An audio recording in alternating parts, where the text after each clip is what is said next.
My name is Luke Cunningham, and I want to thank y'all for joining me for my last video for this class. And what I want to talk about today is the Bill of Rights and the amendments that were created to be added on to the end of our Constitution. When you're discussing something as complicated and as important as the Bill of Rights, it's really important that we have a proper grasp of the position that a lot of our founding fathers were taking back during that time. Not everybody in our country at that time had assumed that the Constitution and a new style of government moving forward from the Articles of Confederation was a good idea. There were a group of men called the Anti-Federalists, the people that would have been opposed to this constitutional convention taking place. These would have included men that were highly respected in the country, not some extremists or unrespected, rabble rousers. These were men that were a big part of our country, and it's men like Patrick Henry, Samuel Adams, George Mason, Richard Henry Lee, men that had real issues with the process of creating a government that is strong enough to hold a country together, but not too strong to infringe on the liberties of the citizens of that country. And that was the main sticking point for these men, these Anti-Federalists. To guard against the infringement of our civil liberties as citizens of the country, they added on what they called the Bill of Rights and the first 10 amendments to our Constitution. The one that I think has created as much controversy and as much debate as any of them is the First Amendment, partly because it includes so many and a diverse range of rights for the citizens. The First Amendment protects our right to freedom of speech.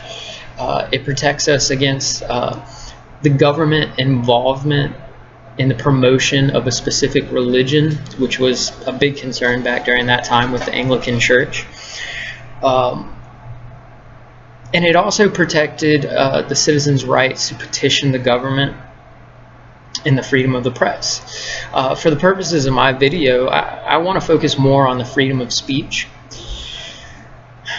It's widely understood in today's society, or hopefully it's understood, that all liberties are limited.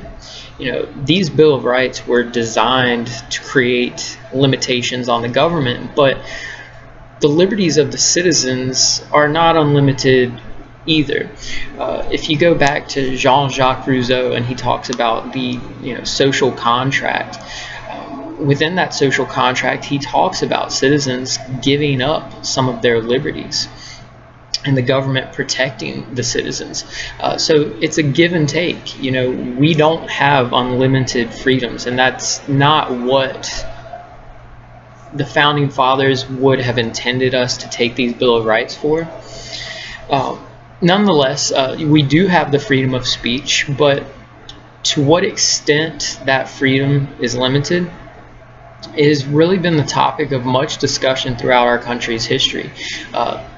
This topic got a great deal of attention even very early on under the presidency of John Adams.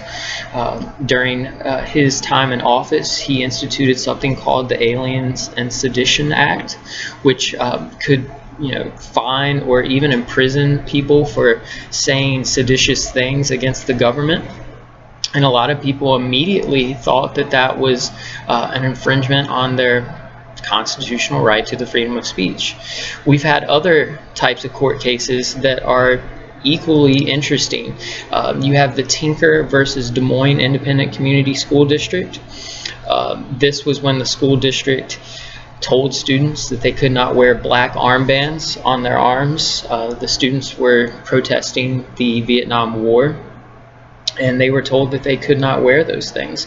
Now, while that is not actual speech, that is symbolic speech, which is actually the same thing that came under attack when you look at a court case like Texas versus Johnson.